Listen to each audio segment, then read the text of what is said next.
Welcome back. You're listening to the panel discussion, People First, a strategy to drive change, sponsored by Management Concepts on federalnewsradio.com and 1500 AM. I'm your host, Jason Miller.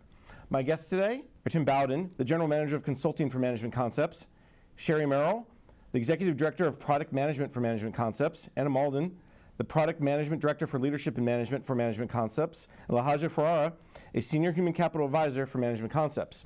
Now, before break, we started the last two segments. We talked about individual, we talked about leaders, but then there's the bigger leadership side, right? And I'm going to start with Tim on this question, the leadership, the organization.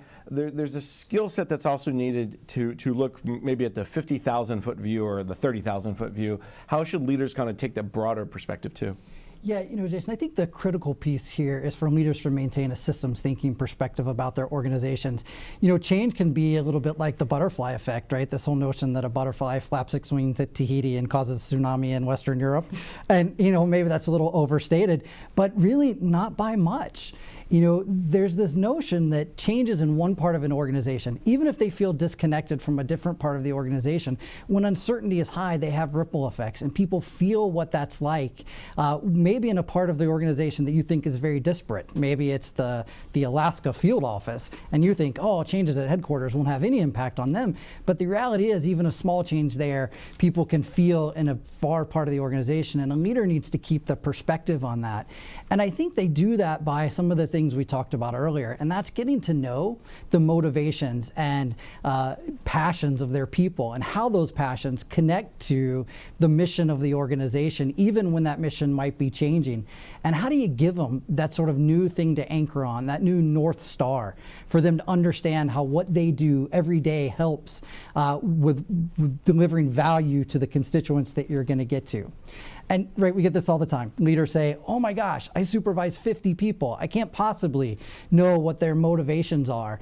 And there's a couple things I say to that. One is, we all have a lot of white space where we don't take advantage of the incidental interactions that we have. I like to think about the time I'm riding in an elevator with someone on my team, and what can I do to get to know them in that 30-second ride? Or we kind of work in an older building, so maybe a couple hours when the elevator's stuck. How can I take advantage of that time?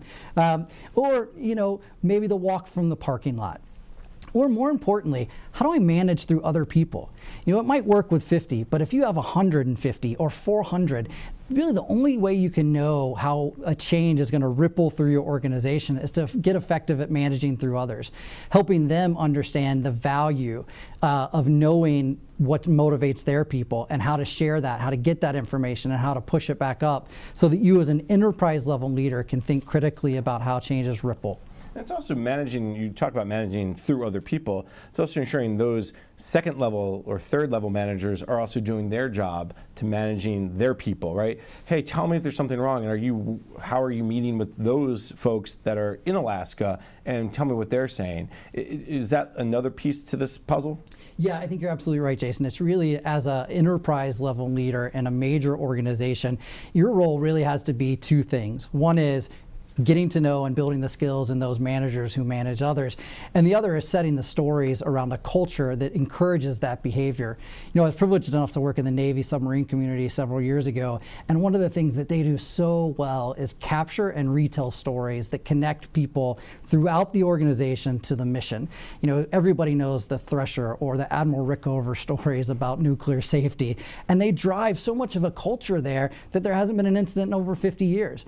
And I think strong leaders know how to connect story of what their organization does well to inspire and motivate people who they work for, but also people they manage, and translate that culture down the organization.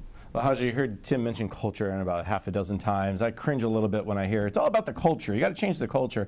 But in many ways, it's understanding and then adapting and modifying what's happening. Talk a little bit about that culture change that we know always needs to happen.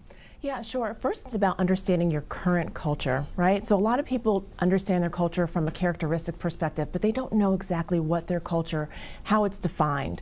And so the first part is identifying what is your current state and what is your current culture, and what are the attributes of that culture that actually hinder or enable the mission to move forward.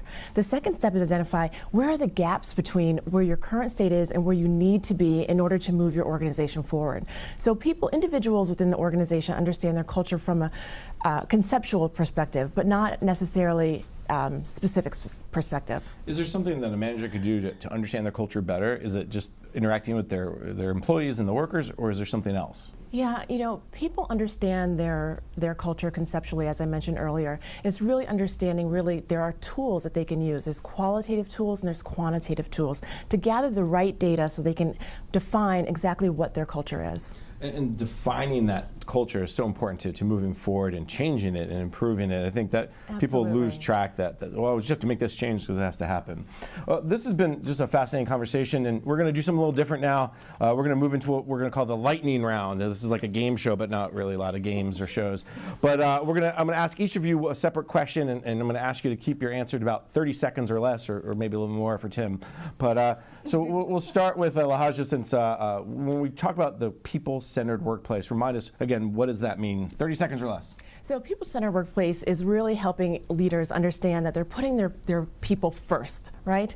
They're breaking the conventional notion of putting leaders first and putting the people first and helping them understand where their values connect to the organization.